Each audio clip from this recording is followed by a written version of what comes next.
tractor আহি হাল বাই দিয়াহি লগে লগে আমি পটাপট ধুমধাম ৰুইছোঁ আৰু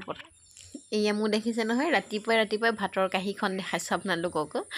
সোনকালে খাই মেলি পথাৰলৈ যাব ওলাইছোঁ মানে মই আজি সোনকালেই উঠিলোঁ পটাপট ঠাণ্ডা ভাত আছিলে ঠাণ্ডা ভাতটোকে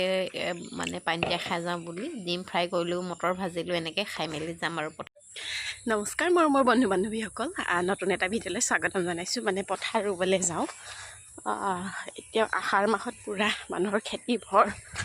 আৰু যাব ওলাইছোঁ ময়ো পথাৰলৈ বুলি আৰু আমাৰ নিজৰ পথাৰখিনি ৰুই হৈছিলে কিন্তু ৰুই হ'লে কি হ'ব গোটেইখিনি পানীৰ তলতে সোমাই আছে এতিয়া আমাৰ দাইহঁতক যাব ওলাইছোঁ ৰুবলৈ মানে আধি কৰিবলৈ দিছিলোঁ ৰুব পৰা নাই বোৱাৰীজনী সেইকাৰণে বোলো গৈ দিওঁ অকণমান পথাৰৰ দৃশ্যটো দেখাই দিম আজি আপোনালোককো কেনেকুৱা পাই জনাব সকলোৱে আৰু পথাৰত গৈ পালে অলপ কৰিম আৰু মানে ভাতটোতো খাই আহিলোঁ পানী তিয়াই পিনে খাই আহিছোঁ এতিয়া পটাপট সোনকালে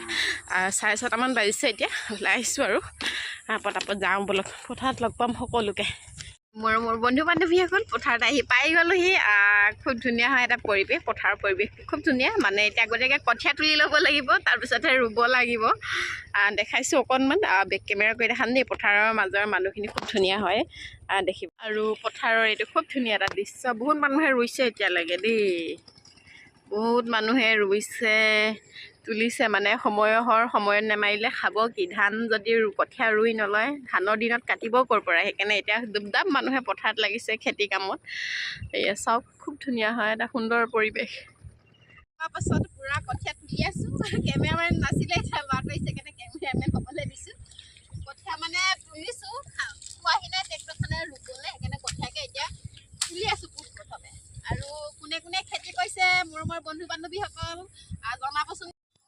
আৰু এইকেইদিন কাপোৰৰ ভিডিঅ' দিব যাব পৰা নাই কাৰণ এয়া পথাৰত আহি আছোঁ গম পাইছে আৰু এই ঘৰ আমাৰ ভাইটিৰ ঘৰতো আহি দিব লাগিব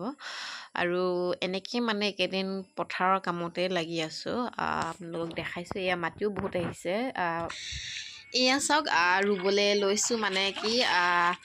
প্ৰথমে কঠীয়া তুলি ল'লোঁ কঠীয়া তোলা হৈ গ'ল ৰুলোঁ ভালেকণ ৰুলোঁ আমি মানে টোটেলি 20 আশীমান ৰুলোঁ বাকীডোখৰ আকৌ মানে ৰুইম আৰু মানে পটাপট ৰুম তাৰপিছত ভাত পানী খাম অলপ জিৰাই মানে পথাৰলৈকে ভাতটো লৈ অহা হ'ব কাৰণ ঘৰলৈ গ'লে আকৌ আহিলে মানে বহুতখিনি টাইম পাৰ হৈ যায় যে সেইকাৰণে ভাবিলোঁ ঘৰলৈ নাযাওঁ ইয়াতে অকণমান সময় জিৰাই মেলি ল'ম ভাত পানী খাই মেলি সেইকাৰণে ভাবি মানে ঘৰলৈ যোৱা নহ'ল আৰু এতিয়া ৰুই আছোঁ মৰমৰ বন্ধু বান্ধৱীসকল এতিয়া ভাত খোৱা দৃশ্য পথাৰৰ মাজত কিন্তু ভাত খাই খুবেই ভাল লাগে এয়া মাটিমাহ শাক খাৰ দিয়া ডিম ফ্ৰাই আৰু লগতে আছে কি কয় মাগুৰ মাছৰ ভজা আৰু ভাতটো খাই লওঁ ধুনীয়াকৈ বঢ়িয়াকৈ পথাৰৰ মাজতে খুব ধুনীয়া মানে বোকাই বহি মেলি খাইছোঁ আৰু যেনে তেনে ঘৰলৈ নাযাওঁগৈ বুলি ইয়াতে মৰমৰ বন্ধু বান্ধৱীসকল বেলি ডুবিব হ'ল ৰুই মেলি হ'লগৈ আৰু অকণমান থাকিলে আজি দিয়াডোখৰ সেইটো ৰোৱা হ'ল আৰু এতিয়া যাওঁগৈ আৰু টাটা বাই বাই কঠীয়া ইমানটো থাকিলে ৰুব লাগিব অহা কাইলৈ আকৌ আৰু আজি ভিডিঅ'টোৰ পৰা সকলোকে সমাপ্ত কৰিছোঁ দেই বাই বাই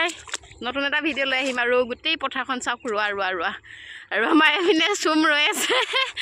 আৰু এয়া চাওক বাই বাই সকলোকে টাটা বাই বাই জনাইছোঁ আৰু গধূলি হ'ল শুভ সন্ধিয়া